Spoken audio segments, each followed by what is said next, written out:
Jalur Taput menuju kota Sibolga sudah terbuka.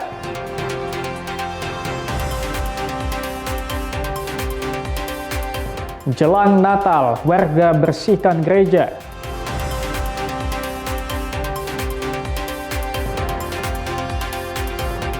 Basket putri lolos semifinal SEA Games.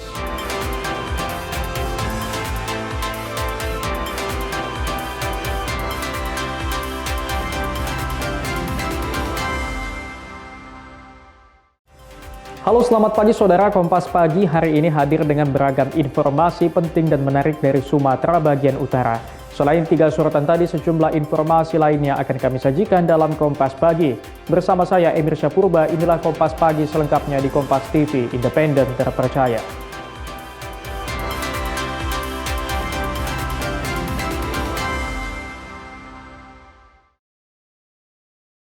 Saudara, 3 minggu setelah bencana banjir dan longsor, akses jalan dari Tapanuli Utara menuju Tapanuli Tengah hingga kota Sibolga sudah bisa dilalui.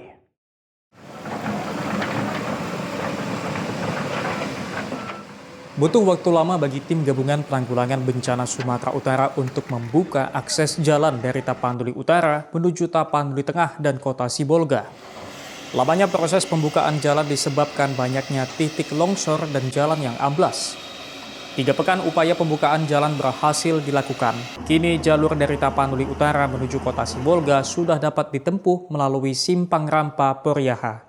Namun untuk jalur normal yang melalui Batu Lobang masih tertutup. Terbukanya jalur ini membuat bantuan dan pengiriman logistik terutama BBM akan lebih lancar.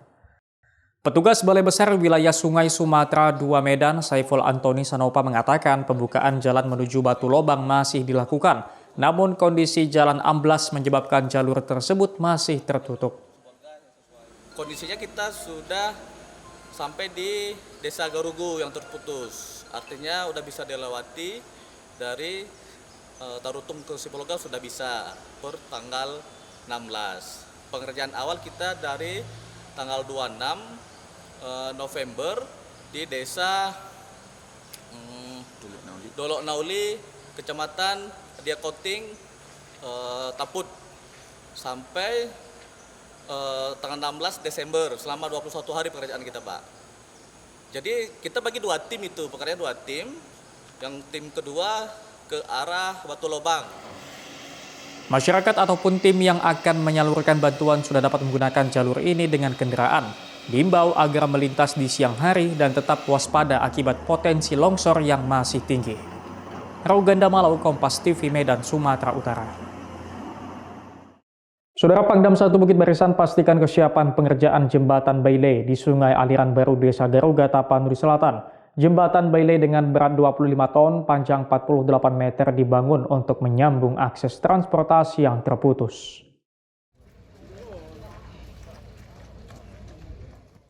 Untuk menyambung kembali akses transportasi yang terputus di jembatan Desa Garuga, Pangdam 1 Bukit Barisan menargetkan pembangunan jembatan selesai 1 pekan ke depan. Pangdam 1 Bukit Barisan Maijen TNI Hendi Antariksa telah mengunjungi lokasi dan telah menyiapkan pembuatan jembatan Bailey di Desa Garuga. Pangdam memastikan kesiapan pembuatan jembatan pada Sungai Baru pasca banjir bandang yang melanda 4 desa di Kecamatan Batang Toru, Tapanuli Selatan. Jika cuaca mendukung, target pembuatan jembatan ini bisa selesai dalam sepekan ke depan. Akses jembatan sangat penting untuk mempermudah penyaluran bantuan logistik dan bahan bakar ke beberapa daerah. Sekitar kita, ya, karena ini sudah terjadi dan masyarakat tentunya juga dalam kondisi yang berduka dan kesulitan. Kita di sini membantu membangun jembatan Bailey. Kemudian kita juga membantu masyarakat dalam mendirikan MCK, juga sumber-sumber air bor, ya, supaya dalam proses pasca bencana ini untuk pemulihannya ini bisa segera teratasi. Bencana sudah terjadi, ya, mungkin kita mendiskusikannya, ya, bagaimana kita membantu dulu masyarakat ini keluar dari kesulitan ini. Untuk tahap awal, personel TNI telah membuat pondasi serta pengerasan pada pinggiran sungai. Sampai saat ini, akses warga masih menggunakan jembatan darurat yang dibuat melintang menggunakan kayu bekas. Khairul Bazar, Kompas TV, Tapanuli Selatan, Sumatera Utara. Saudara, tim gabungan di Tipiter Ditreskrim Suspolda Sumatera Utara dan Kementerian Kehutanan temukan alat berat untuk membuka lahan di hulu sungai Aek Garoga, Tapanuli Selatan. Selain alat berat, petugas juga menemukan potongan batang pohon kayu.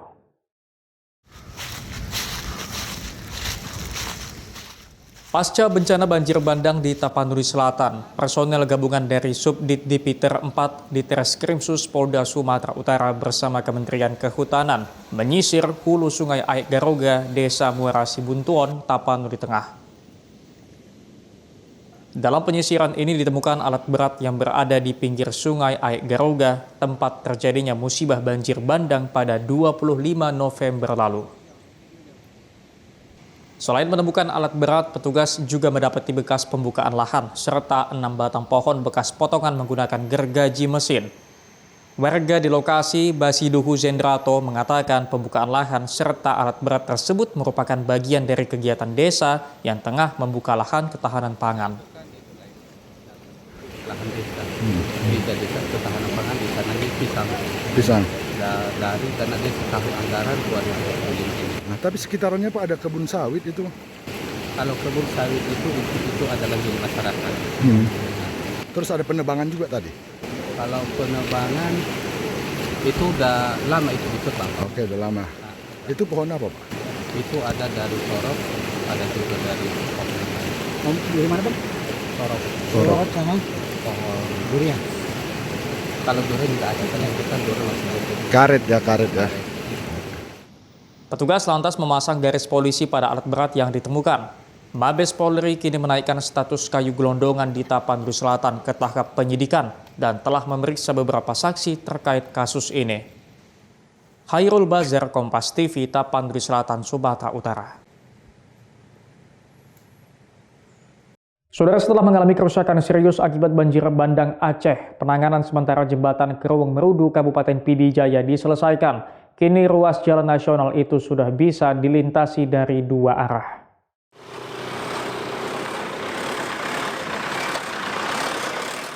Setelah putus dihantam banjir bandang, jembatan Kerowong Merudu Kabupaten Pidi Jaya kini sudah bisa dilintasi dari 2 arah, baik dari Banda Aceh maupun dari Medan, Sumatera Utara. Jembatan itu merupakan salah satu akses ke lintas timur sebagai jalur logistik utama.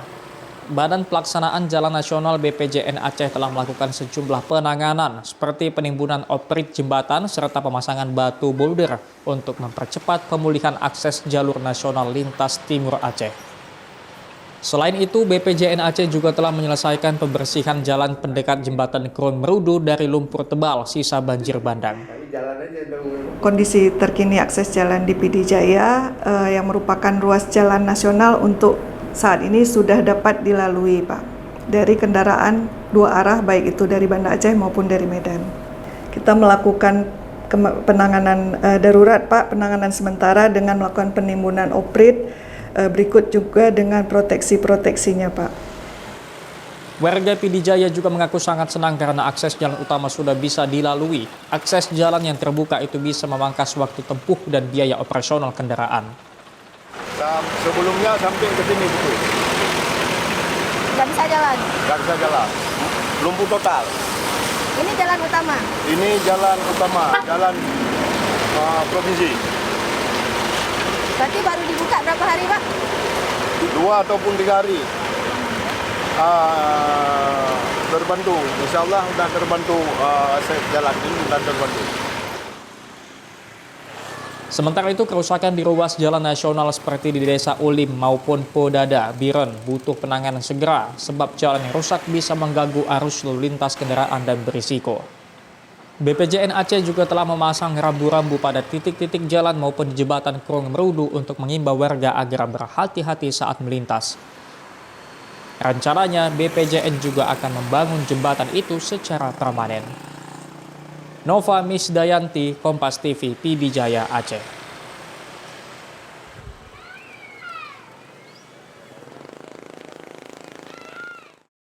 Saudara, penanganan bencana alam di Sumatera Utara tetap dilakukan dengan maksimal. Meski pemerintah pusat tidak menetapkan status bencana nasional, namun logistik dan alat berat langsung dikerahkan untuk mencari korban dan membuka jalan. Menanggapi desakan penetapan bencana nasional terhadap banjir dan longsor di Pulau Sumatera, Gubernur Sumatera Utara menyatakan status tersebut tidak serta-merta akan mempercepat penanganan. Tanpa ditetapkan sebagai bencana nasional, sejak awal pemerintah pusat telah menyalurkan bantuan.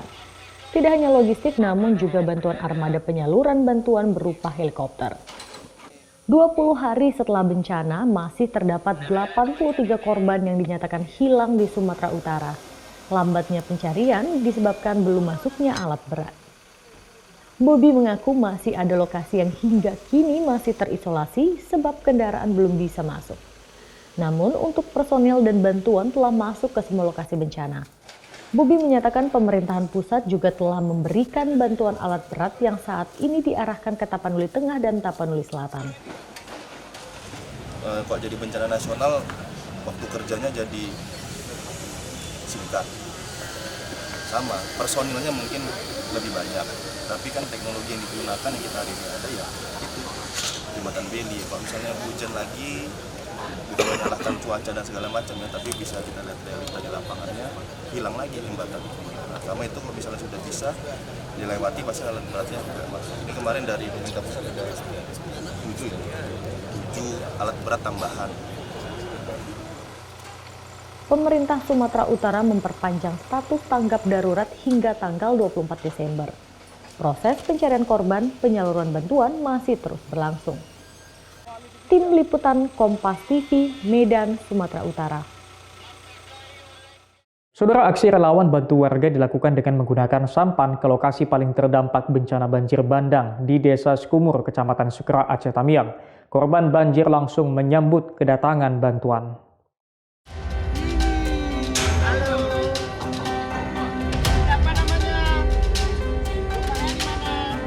Salah satu desa terdampak parah terkena banjir bandang Aceh adalah Desa Sikumur, Kecamatan Sukra, Aceh Tamiang. Desa ini sulit dijangkau dan harus menempuh perjalanan 1 jam dengan jarak 6 km menggunakan perahu kecil.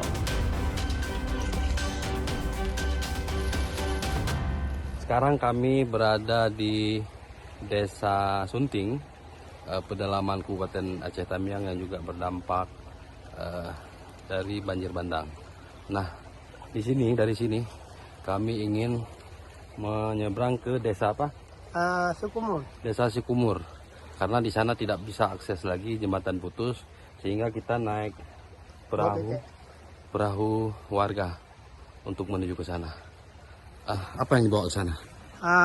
Paket bantuan yang sudah kita paketkan dalam plastik. Di sana ada kelambu dalamnya, ada perlengkapan mandi dan snack roti dan minyak. Sulitnya menyalurkan bantuan ke desa-desa tersebut membuat tantangan tersendiri bagi para relawan. Meski harus melewati derasnya arus sungai Krung Tamiang, mereka tetap menjumpai korban banjir di sana. Sepanjang perjalanan banyak terlihat titik longsor di tebing sungai. Kondisi kebun sawit berantakan hingga gelondongan kayu. Setibanya di dermaga sungai, relawan langsung disambut warga. Jarak 6 km tidak membuat relawan lelah. Bantuan berupa 50 paket bantuan berisi sikat gigi, sabun, susu anak, snack, kelambu, popok bayi, pembalut wanita, dan sembako membuat warga korban banjir sangat senang. Setibanya di dermaga sungai, relawan langsung disambut warga. Salah seorang korban banjir mengatakan mereka baru kemarin turun ke dataran rendah. Karena sebelumnya mereka bertahan di tempat yang aman di hutan dataran tinggi. Warga mengaku sangat membutuhkan penerangan. Baru aja pindah tadi. Sebelumnya di atas? Di atas ini kami dekat PAM. Banyak terima kasih yang sebanyak-banyaknya. Semoga berkahi Allah Subhanahu wa Ta'ala. Terima kasih Pak ya. Apa bantuan yang diberikan ini memang sangat dibutuhkan? Iya Pak, sangat membutuhkan. Terutama tuh lilin bisa kami untuk menerangkan rumah kami Pak. Saudara, sekarang saya berada di Desa Sikumur, Kecamatan Skrak, Kabupaten Aceh Tamiang. Ini adalah salah satu lokasi banjir bandang yang terparah di Kabupaten Aceh Tamiang. Desa Sikumur, Kecamatan Bandar Pusaka merupakan salah satu lokasi banjir terparah di Aceh Tamiang. Tumpukan kayu menghantam rumah warga.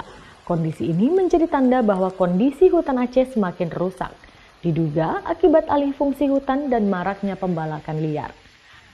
Tim Liputan Kompas TV, Aceh Tamiang, Aceh.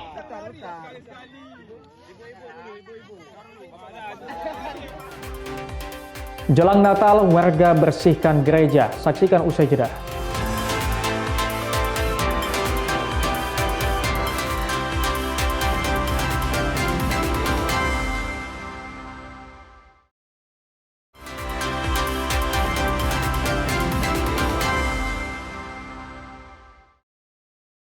Masih bersama saya Emir Syapurba dalam Kompas Pagi. Saudara, pasca musibah banjir bandang, sejumlah gereja di Kecamatan Batang Toru, Tapanuli Selatan masih berupaya membersihkan material lumpur tebal.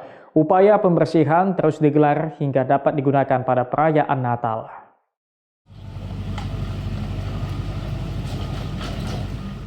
Beginilah suasana salah satu gereja yang terdampak akibat musibah banjir bandang yang melanda 4 desa di Kecamatan Batang Toru, Tapanuli Selatan, Sumatera Utara 25 November lalu. Upaya pembersihan sisa-sisa banjir bandang terus dilakukan jelang perayaan Natal. Seperti pada Gereja Pentakosta Kudus Indonesia Gepkin yang berada di Desa Huta Godang Aek Ngadol, Kecamatan Batang Toru. Pembersihan material lumpur tebal yang terbawa arus banjir bandang terus dilakukan. Pendeta Pince Situmorang mengatakan dari 150 jemaat, 80 jemaat diantaranya terdampak, bahkan rumah mereka rusak akibat banjir bandang. Kemudian 4 gereja yang terdampak antara lain Gereja Huria Kristen Batak Protestan HKBP, Gereja Kristen Protestan Angkola GKPA, dan Gereja Katolik dan Gereja Pentakosta Kudus Indonesia Gepkin. Ya, kalau kondisinya Bapak bisa lihat sendiri, seperti inilah kondisinya. Ya, tapi lumayanlah dari awal sampai sekarang banyak kemajuannya. Artinya paling tidak 70% kayaknya udah ada titik terangnya kita bisa merayakan Natal. Oke, Bu. Ini masih banyak lumpur atau pasir, itu seperti apa? Ya, kalau ini nggak mungkin kita bisa kembalikan ini ke awal seperti sebelumnya. Namanya juga bencana kan, Pak? Tapi paling tidak dengan kerjasama daripada bapak-bapak yang baik hati ini, kita bisa upayakanlah paling tidak darurat dulu. Yang penting acara Natal itu tak berjalan. Oke. Pembersihan material kayu dan lumpur terus diupayakan oleh tim gabungan pemerintah daerah, TNI dan Polri. Diharapkan perayaan Natal tahun ini dapat terlaksana dengan khidmat. Hairul Bazar, Kompas TV, Tapanuli Selatan, Sumatera Utara. Saudara, 3 pekan, warga korban banjir bandang di Aceh Tamiang harus bertahan tanpa listrik dan air.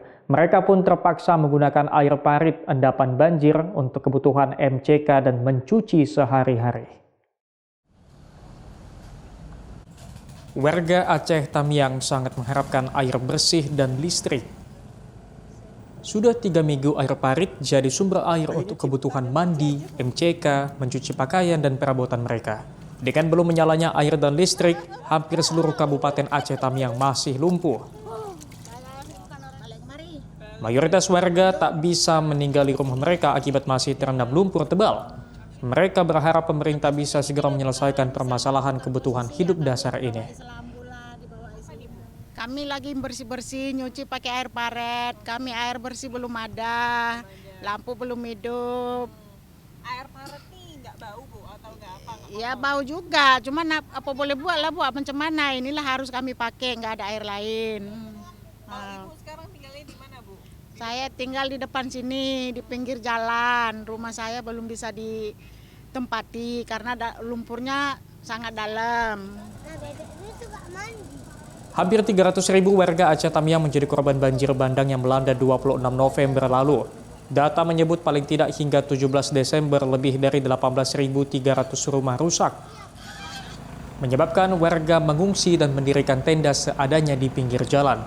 Bagi pengungsi pinggir jalan, untuk kebutuhan makan dan minum mereka mengandalkan relawan yang melintas. Tim Liputan Kompas TV, Aceh Tamiang, Aceh. Saudara, Wahana Lingkungan Hidup Indonesia menyatakan ekosistem Batang Toru berada di 4 kabupaten, Tapteng, Taput, Tapsel, dan Sibolga dalam kondisi darurat ekologis. Situasi ini disebabkan masifnya alih fungsi hutan. Alih fungsi lahan telah melemahkan sistem penyangga kehidupan, termasuk fungsi hidrologis dan stabilitas lereng. Kondisi tersebut membuat kawasan lebih rentan terhadap banjir bandang dan longsor, terutama saat hujan ekstrim. Dari rekap Walhi Sumut, alih fungsi lahan melibatkan 7 perusahaan.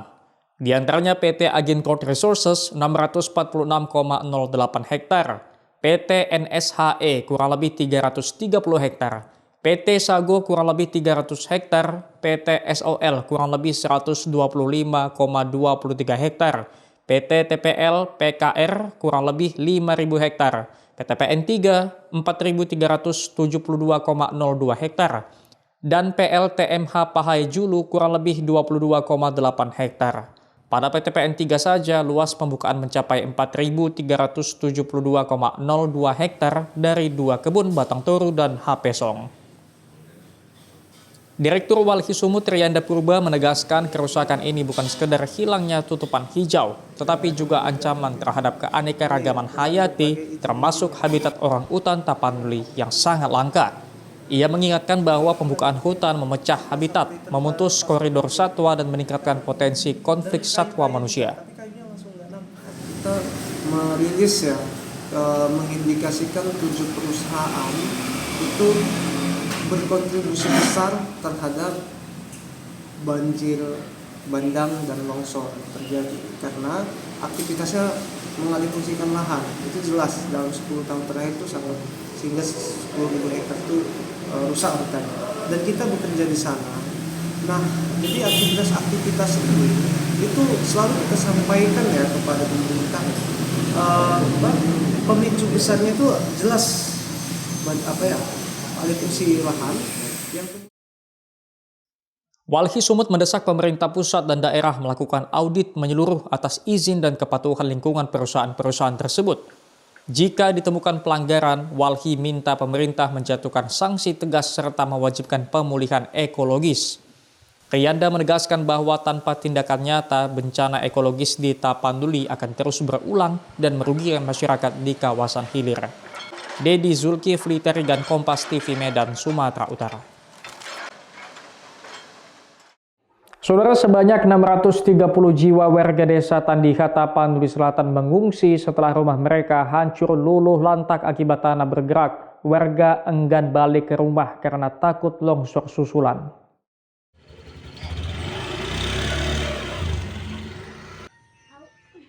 Beginilah suasana pengungsian warga desa Tandihat, Kecamatan Angkola Selatan, Tapanuli Selatan, Sumatera Utara pada Senin siang. Terdapat 630 jiwa dalam 186 kepala keluarga yang kini berada di pengungsian. Warga desa kini lebih memilih tinggal dalam pengungsian, enggan untuk kembali pulang ke desa mereka setelah kondisi tanah yang berangsur turun hingga kini. Menurut warga, mereka lebih memilih meninggalkan rumah mereka tak berpenghuni dan bertahan di pengungsian karena takut rumah mereka roboh. Warga berharap pemerintah dapat merelokasi pemukiman warga ke tempat yang lebih aman. Kalau dibilang soal makan sih alhamdulillah ada terus, ya 3 kali sehari gitu lah ya makannya.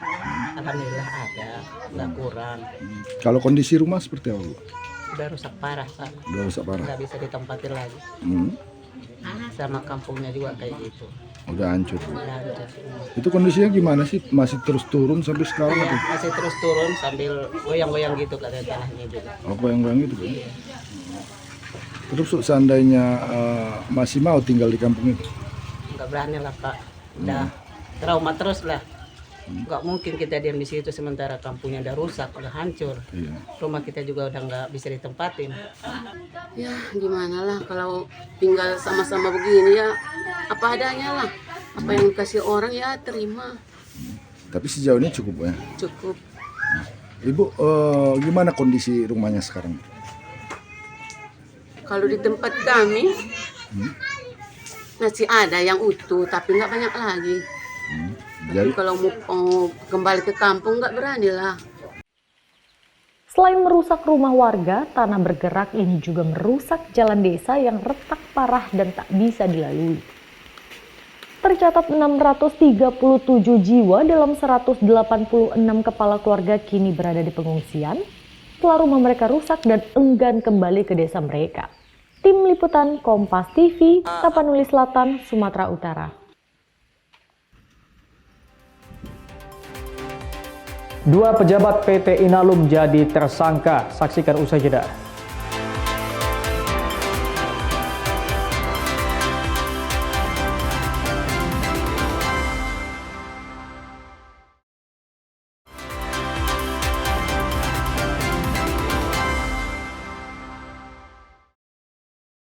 Masih bersama saya Emir Syapurba dalam Kompas Pagi. Saudara, dua mantan pejabat PT Inalum menjadi tersangka dalam dugaan korupsi penjualan aluminium alloy kepada PT Prima Alloy Steel Universal. Kerugian negara diperkirakan mencapai 133 miliar rupiah.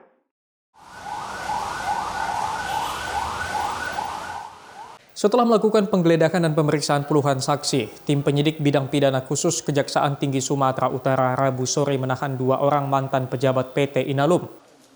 Kedua tersangka yakni Dante Sinaga yang menjabat senior eksekutif Vice President tahun 2019 dan Kepala Departemen Sales dan Marketing tahun 2019 Joko Susilo. Kedua tersangka diduga terlibat dalam penjualan aluminium alloy kepada PT PASU yang dilakukan tidak sesuai prosedur dari tahun 2019 hingga 2024. Penjualan yang harusnya tunai dan surat kredit berdokumen dalam negeri dilakukan dengan sistem dokumen agen acceptance yang pada akhirnya PT PASU gagal melakukan pembayaran.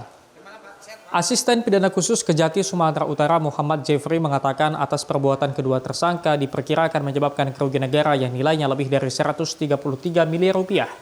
Kedua tersangka dijerat dengan pasal 2 ayat 1 subsidiar pasal 3 junto pasal 18 Undang-Undang Nomor 20 Tahun 2001 tentang Tipikor.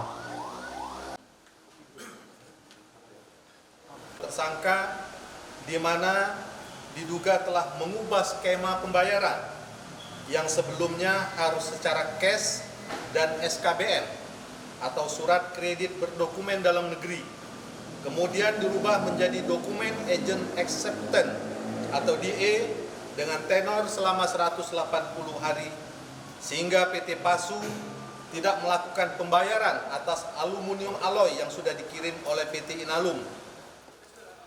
Belum diketahui apakah kedua tersangka menerima keuntungan dari pengubahan prosedur penjualan aluminium alloy.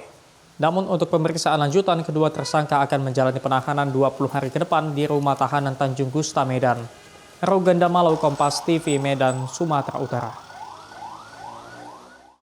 Saudara, warga di Jalan PD Jaya menuju Samalanga, Biren, Aceh kibarkan bendera putih. Bendera putih ini sebagai tanda warga yang sudah menyerah dan pasrah. Mereka butuh bantuan internasional untuk memulihkan desa mereka.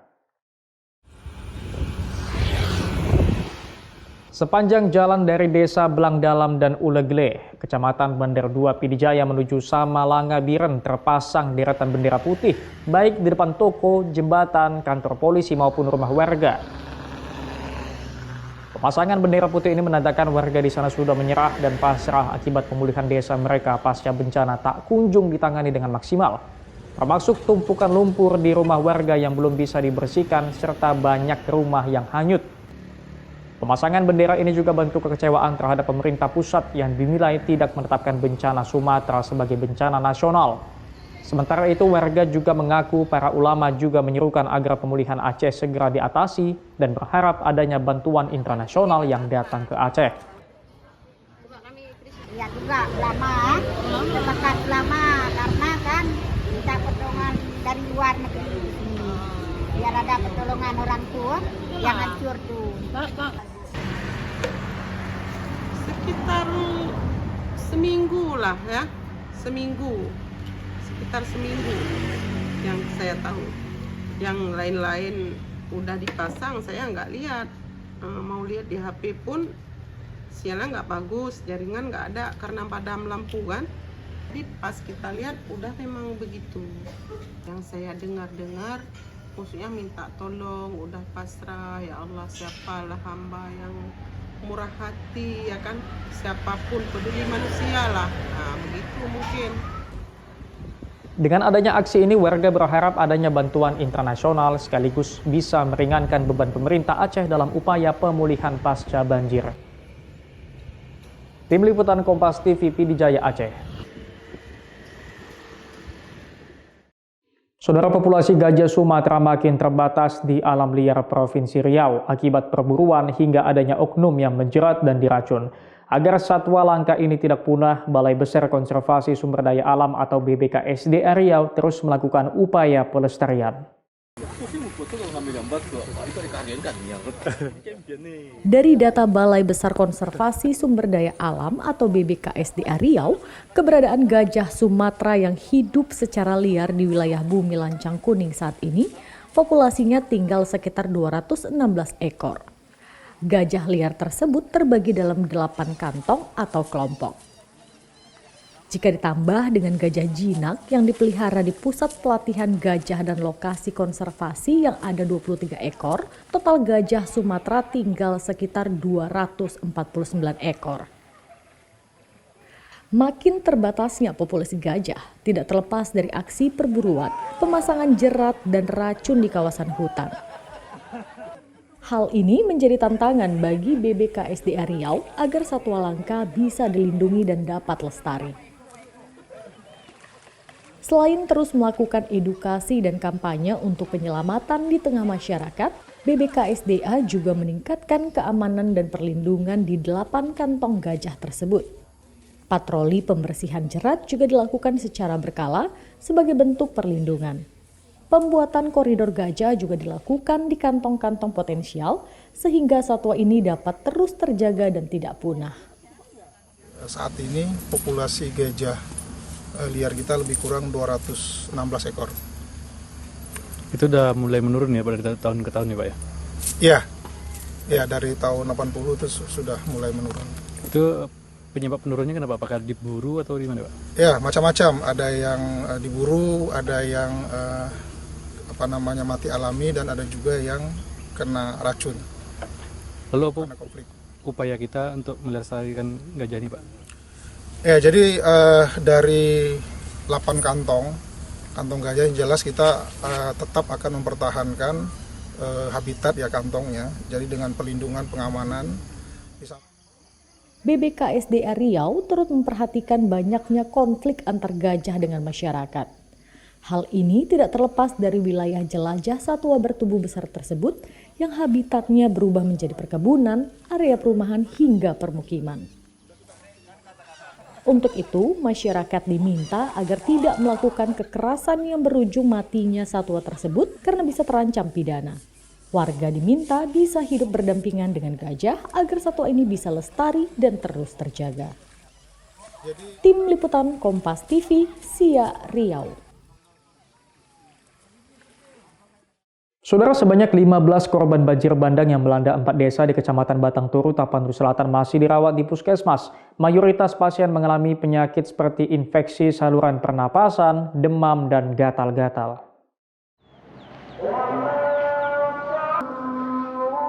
Puskesmas Kecamatan Batang Toru, Kabupaten Tapanuli Selatan masih merawat korban banjir bandang. 15 orang yang merupakan korban banjir bandang masih dirawat intensif. Rata-rata pasien mengalami keluhan penyakit seperti infeksi saluran pernapasan akut atau ISPA, demam, gatal-gatal hingga luka akibat hanyut terseret musibah banjir pada tanggal 25 November lalu. Semua korban. Waktu itu apa yang sakitnya Bu? Gimana? Bisa diceritakan? Yang sakit waktu itu tidak bisa jalan. Ditolong anak muda lah aku semua. Ada 8 orang menolong aku. Jadi dievakuasi waktu banjir itu? Di pasar bertingkat di situ buat sebentar. Terus apanya Bu yang sakit sekarang? Ininya kakinya, tegang udah bisa jalan. Itu kenapa kakinya? Kena seng? Ini kena seng. Kena seng. Sejauh ini udah seperti apa Bu? Belum bisa juga?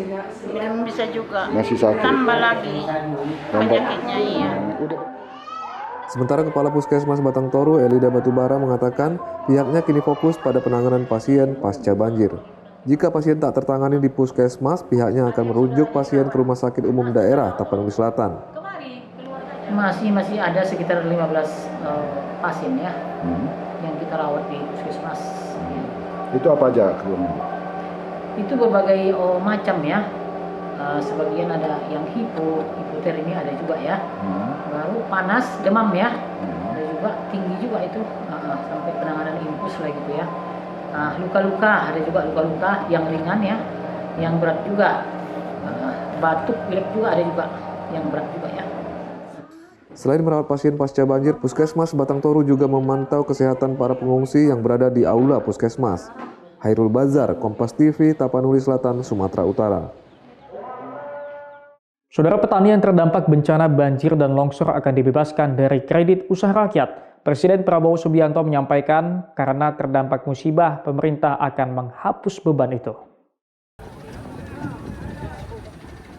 Pemerintah akan hapus hutang kredit usaha rakyat atau KUR bagi petani Aceh yang terdampak bencana banjir dan longsor. Saat melihat langsung korban bencana di Kabupaten Biren, Aceh, Presiden Prabowo menyampaikan penghapusan hutang KUR dilakukan karena bencana ini merupakan keadaan alam yang bersifat terpaksa atau force majeure. Petani tidak perlu khawatir terkait kemampuan mengembalikan pinjaman. Prabowo menjelaskan seluruh upaya percepatan pemulihan akan terus dilakukan, termasuk perbaikan jembatan yang ditargetkan dapat kembali dibuka dalam 1 hingga 2 minggu. Kemudian sawah-sawah yang rusak akan kita rehabilitasi, dan sudah dilapor ke saya, petani-petani nggak usah khawatir. Kalau sawahnya rusak, mereka kita akan bantu memperbaiki. Prioritas kami juga sementara belum produksi penuh, pangan akan kita kirim dari tempat lain. Cadangan nasional yang cukup banyak. Kemudian hutang-hutang KUR, karena ini keadaan alam, ya kita akan dihapus. Jadi petani nggak usah khawatir, tidak bisa kembalikan hutang karena ini bukan kelalaian tapi keadaan terpaksa, force majeure. Jadi saya kira demikian. Saya lihat kondisi kerja semua instansi baik, bahu-membahu sama rakyat, sama pemerintah daerah. Mengenai jumlah laporan bendungan yang rusak serta sawah-sawah warga yang terdampak, Kepala Negara menegaskan pemerintah berkomitmen untuk merehabilitasi lahan pertanian tersebut dan memastikan pasokan pangan tetap terjaga dengan mengirimkan suplai dari wilayah lain selama produksi lokal belum pulih. Tim Liputan Kompas TV Aceh. Tim basket putri lolos ke semifinal SEA Games. Saksikan usai jeda.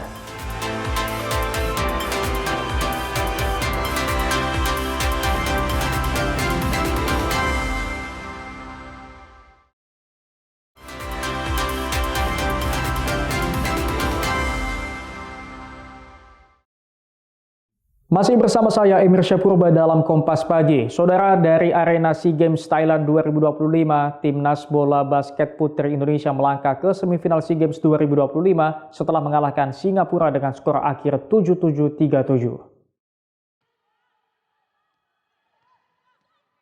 Bertanding di Stadion Nimiburt, Bangkok, Rabu siang, Timnas Bola Basket Putri Indonesia menampilkan permainan kolektif saat jumpa Singapura. Agustin Elia Gradita dan kawan-kawan menutup kuarter pertama dengan keunggulan 18-11. Pada kuarter kedua, pertahanan Timnas Putri solid dengan menutup pergerakan Singapura. Indonesia pun menutup kuarter kedua dengan keunggulan 30-15. Unggul jauh, Indonesia semakin meninggalkan Singapura dengan mencetak 26 poin pada kuarter ketiga. Dan di kuarter terakhir, permainan Timnas Putri Indonesia sempat mengendur. Tetapi poin tidak dapat dikejar lawan. Laga pun berakhir 77-37. Di semifinal, Indonesia telah ditunggu Filipina.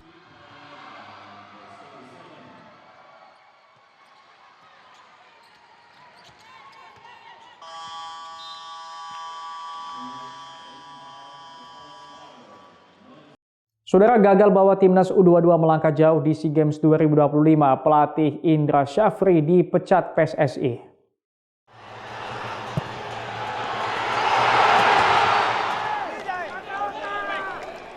Dibebankan target meraih medali perak di cabang olahraga sepak bola putra, pelatih timnas U22 Indra Syafri gagal total di SEA Games 2025. Takluk dari Filipina dan meraih kemenangan dari Myanmar tak cukup antar Garuda Muda lolos ke semifinal. Hal ini membuat sang pelatih Indra Syafri dievaluasi oleh federasi. Dalam sesi konferensi pers Selasa petang di Jakarta, Ketua Badan Tim Nasional Sumarji bilang Indra Syafri dipecat oleh PSSI. Pelatih yang sempat membawa Garuda Muda cipta sejarah merebut medali emas di SEA Games 2023 tak lagi memegang jabatan di PSSI. Setelah kami bersama-sama melakukan evaluasi pelaksanaannya, dengan ini kami sepakat melakukan evaluasi. Yang pertama adalah pengakhiran, saya ulangi lagi, pengakhiran hubungan kerja antara Coach Indra Syafri dengan PSSI, dengan federasi. Terhitung hari ini sudah tidak ada lagi hubungan kerja dengan PSSI. Sementara dari arena angkat besi, saudara, unggul tipis dari pesaingnya lifter Rahmat Erwin Abdullah persembahkan emas ketiga dari cabang olahraga angkat besi di SEA Games Thailand. Rahmat Erwin Abdullah tunaikan tugas dengan sempurna di SEA Games 2025. Peraih emas Asian Games Hangzhou ini turun di kelas 88 kg pada Selasa sore. Rahmat berhasil mencatat angkatan snatch 160 kg pada percobaan ketiga. Sedangkan pada angkatan clean and jerk, anak dari mantan lifter nasional Erwin Abdullah ini sukses mengangkat beban 202 kg. Dengan total angkatan 362 kg, Rahmat berhak atas medali emas. Unggul 1 kg dari wakil Vietnam Nguyen Quoc Tuan, ini jadi emas SEA Games keempat bagi Rahmat sepanjang karirnya. Jalur Taput ke Sibolga mulai terbuka, saksikan usai jeda.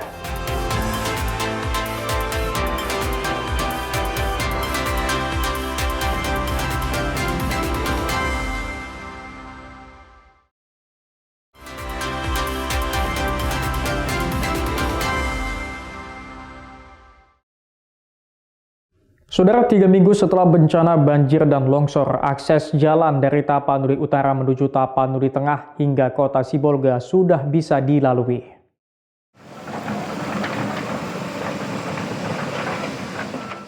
Butuh waktu lama bagi tim gabungan penanggulangan bencana Sumatera Utara untuk membuka akses jalan dari Tapanuli Utara menuju Tapanuli Tengah dan kota Sibolga.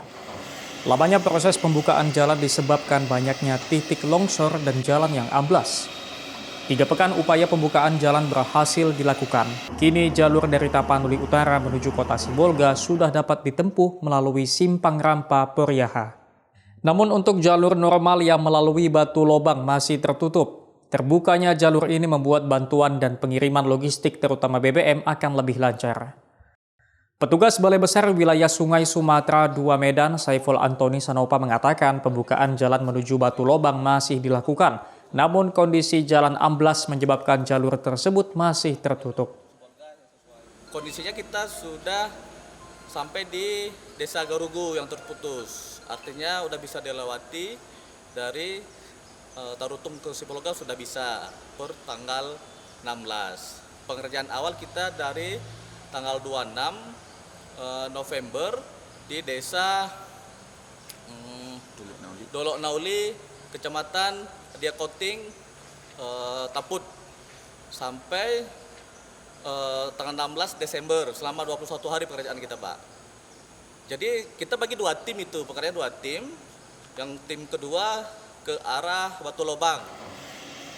Masyarakat ataupun tim yang akan menyalurkan bantuan sudah dapat menggunakan jalur ini dengan kendaraan. Diimbau agar melintas di siang hari dan tetap waspada akibat potensi longsor yang masih tinggi. Rauganda Malau, Kompas TV, Medan, Sumatera Utara. Saudara, Pangdam 1 Bukit Barisan pastikan kesiapan pengerjaan jembatan Bailey di Sungai Aliran Baru Desa Garuga, Tapanuli Selatan. Jembatan Bailey dengan berat 25 ton, panjang 48 meter dibangun untuk menyambung akses transportasi yang terputus. Untuk menyambung kembali akses transportasi yang terputus di Jembatan Desa Garoga, Pangdam 1 Bukit Barisan menargetkan pembangunan jembatan selesai 1 pekan ke depan. Pangdam 1 Bukit Barisan Maijen TNI Hendi Antariksa telah mengunjungi lokasi dan telah menyiapkan pembuatan jembatan Bailey di Desa Garoga. Pangdam memastikan kesiapan pembuatan jembatan pada Sungai Baru pasca banjir bandang yang melanda 4 desa di Kecamatan Batang Toru, Tapanuli Selatan. Jika cuaca mendukung, target pembuatan jembatan ini bisa selesai dalam sepekan ke depan. Akses jembatan sangat penting untuk mempermudah penyaluran bantuan logistik dan bahan bakar ke beberapa daerah. Sekitar kita ya, karena ini sudah terjadi dan masyarakat tentunya juga dalam kondisi yang berduka dan kesulitan. Kita di sini membantu membangun jembatan Bailey, kemudian kita juga membantu masyarakat dalam mendirikan MCK, juga sumber-sumber air bor ya, supaya dalam proses pasca bencana ini untuk pemulihannya ini bisa segera teratasi. Bencana sudah terjadi ya, mungkin kita mendiskusikannya ya, bagaimana kita membantu dulu masyarakat ini keluar dari kesulitan ini. Untuk tahap awal, personel TNI telah membuat pondasi serta pengerasan pada pinggiran sungai. Sampai saat ini, akses warga masih menggunakan jembatan darurat yang dibuat melintang menggunakan kayu bekas. Khairul Bazar, Kompas TV, Tapanuli Selatan, Sumatera Utara. Saudara, tim gabungan di Tipiter Ditreskrimsus Polda Sumatera Utara dan Kementerian Kehutanan temukan alat berat untuk membuka lahan di hulu sungai Aek Garoga, Tapanuli Selatan. Selain alat berat, petugas juga menemukan potongan batang pohon kayu.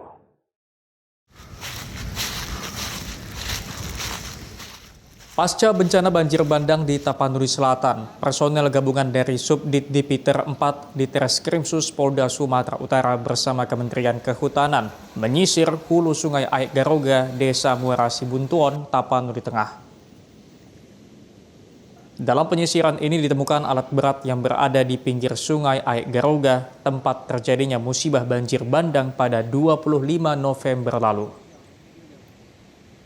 Selain menemukan alat berat, petugas juga mendapati bekas pembukaan lahan serta 6 batang pohon bekas potongan menggunakan gergaji mesin. Warga di lokasi, Basiduhu Zendrato, mengatakan pembukaan lahan serta alat berat tersebut merupakan bagian dari kegiatan desa yang tengah membuka lahan ketahanan pangan. Lahan desa, desa ketahanan pangan di sana di Pisang. Dari karena desa tahun anggaran 2020. Nah, tapi sekitarannya Pak ada kebun sawit itu. Kalau kebun sawit itu adalah milik masyarakat. Terus ada penebangan juga tadi. Kalau penebangan itu udah lama itu ditebang. Oke, udah lama. Itu pohon apa Pak? Itu ada dari sorok, ada juga dari dari mana Bang? Sorok sama pohon durian. Kalau durian nggak ada, karena kita durian masih karet ya. Petugas lantas memasang garis polisi pada alat berat yang ditemukan.